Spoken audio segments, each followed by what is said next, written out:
Ash, flesh white as paper, was pulling down the lower lid of Netherton's left eye.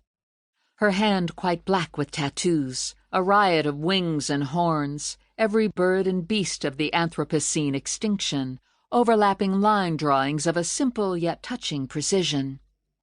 He knew who she was, but not where he was. She was leaning over him, peering close. He lay on something flat, very hard, cold. Her neck was wrapped in black lace, a black that ate light, fixed with a cameo death's head. "Why are you in Zubov's grandfather's land yacht?" Her gray eyes had dual pupils, one above the other, little black figure-eights, affectation of the sort he most detested. "Stealing Mr. Zubov's oldest whiskey," said Ossian behind her, "which I myself secured against oxidation with an inert gas." Netherton quite distinctly heard Ossian's knuckles crack. "A pint of plain's your only man, Mr. Netherton. I've told you that, haven't I?" This was indeed something the Irishman sometimes said, though at the moment Netherton was entirely unclear as to what it might mean. Thuggishly butler-like, Ossian had very large thighs and upper arms, black hair braided at the nape and blackly ribboned. Like Ash, a technical. They were partners, but not a couple.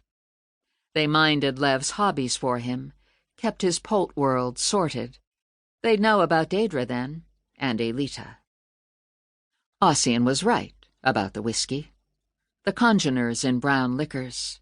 Trace amounts only, but their effects could be terrible. Were, now. Her thumb withdrew, brusquely, releasing his lower lid. The drawings of animals, startled, fled up her arm, over a pale shoulder. Gone. Her thumbnail, he saw, was painted a childish crayon green, chipped at the edges. She said something to Ossian, in a momentary tongue sounding vaguely Italian. Ossian replied in kind. "That's rude," Netherton protested. "Encryption isn't optional when we address one another," she said. It altered constantly, their encryption, something sounding Spanish morphing into a faux German in the course of a simple statement, perhaps by way of something more like birdsong than speech. The birdsong was Netherton's least favorite. Whatever randomly synthetic language the one spoke, the other understood. Never the one thing long enough to provide a sufficient sample for decryption. The ceiling was pale wood, sealed beneath glassy varnish. Where was he? Rolling his head to the side, he saw he lay on polished black marble thickly veined with gold.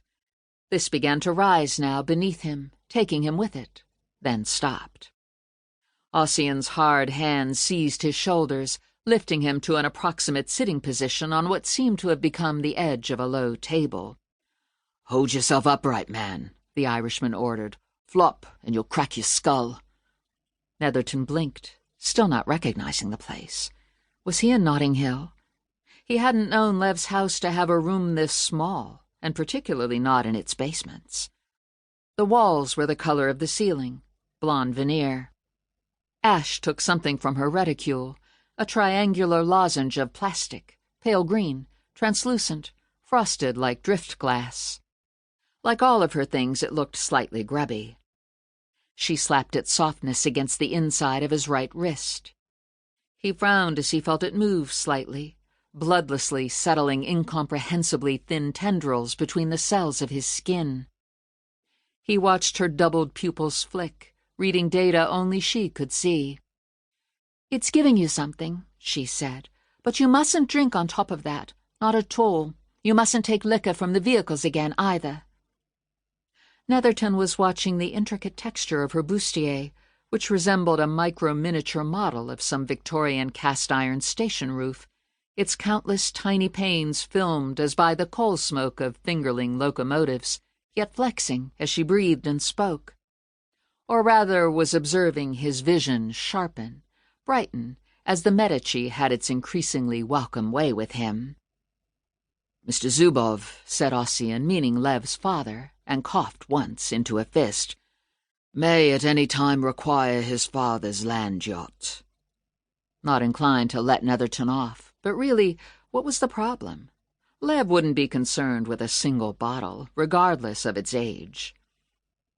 Ash's Medici released his wrist. She tucked it into her reticule, which he saw was worked with beads of morning jet. Netherton stood, briskly, his surroundings now making perfect sense.